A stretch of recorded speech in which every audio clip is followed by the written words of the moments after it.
Hi everyone!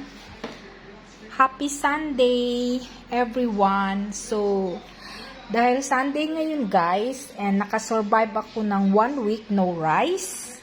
So, ngayon guys, gusto kong kumain ng kanin. So, nagluto ako ng pork steak. So, sarap ng pork steak ni Jonah.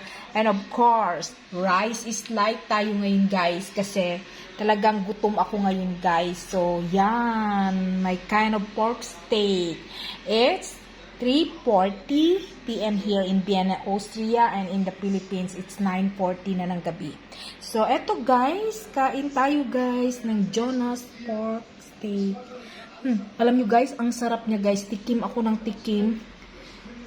Habang niluluto ko siya guys, talaga, mapaparami na naman ng rice si Jonah nito.